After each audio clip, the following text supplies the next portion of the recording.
Au nom du Père et du Fils et du Saint-Esprit. Amen. Esprit de Dieu, souffle de vie.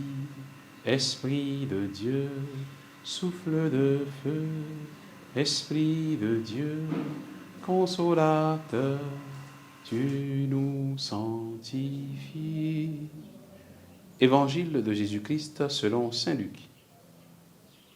En ce temps-là, Jésus disait à ses disciples, « Un homme riche avait un gérant qui lui fut dénoncé comme dilapidant ses biens.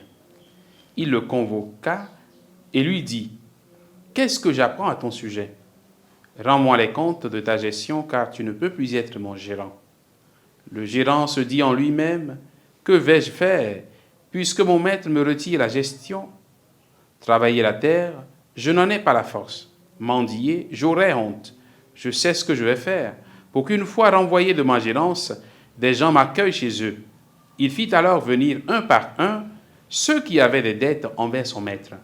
Il demanda au premier, « Combien dois-tu à mon maître? » Il répondit, « 100 barils d'huile. » Le gérant lui dit, « Voici ton reçu, vite, assieds-toi et écris 50. » Puis il demanda à un autre, « Et toi, combien dois-tu? » Il répondit, « 100 sacs de blé. » Le gérant lui dit, « Voici ton reçu, écris 80. » Le maître fit l'éloge de ce gérant malhonnête, car il avait agi avec habileté. En effet, les fils de ce monde sont plus habiles entre eux que les fils de la lumière. Acclamons la parole de Dieu. Louange à toi, Seigneur Jésus. Bien-aimés de Dieu, frères et sœurs en Christ, nous sommes aujourd'hui le vendredi 10 novembre. Nous célébrons la mémoire de Saint Léon le Grand. L'évangile que nous venons d'écouter aujourd'hui ne nous invite pas ou ne nous amène pas à comprendre que Jésus bénit la malhonnêteté ou l'escroquerie. Loin de là. Jésus ne soutient pas la malhonnêteté, Jésus ne soutient pas l'escroquerie de cet intendant. Non. Jésus souligne plutôt le caractère habile de la démarche de cet intendant.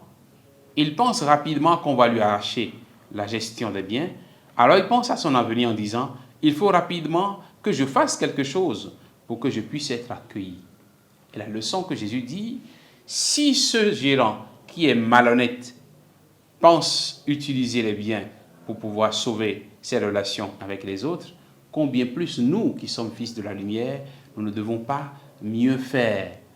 Pas dans l'escroquerie, loin de là, mais dans l'habileté à garder les relations avec les autres.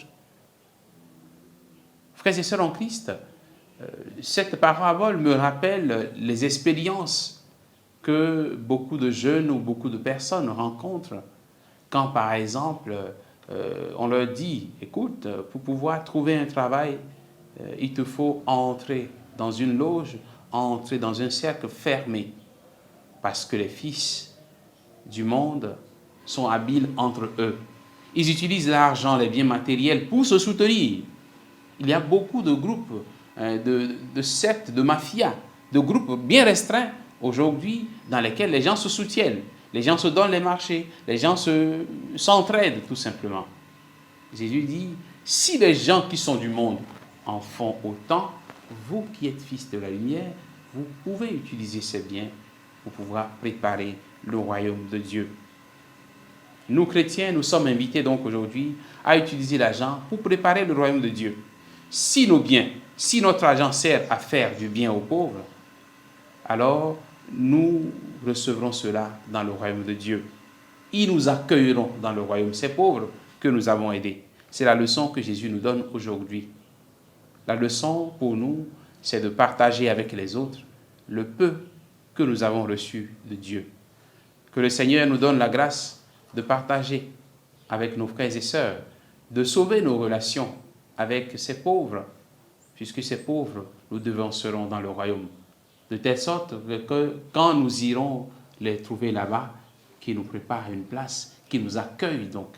Que la grâce du Seigneur nous soutienne et ouvre notre cœur afin que nous puissions partager davantage avec nos frères et sœurs, particulièrement ceux qui sont dans les situations de grande pauvreté. Que le Seigneur nous bénisse et nous garde en ce jour au nom du Père et du Fils et du Saint-Esprit. Amen.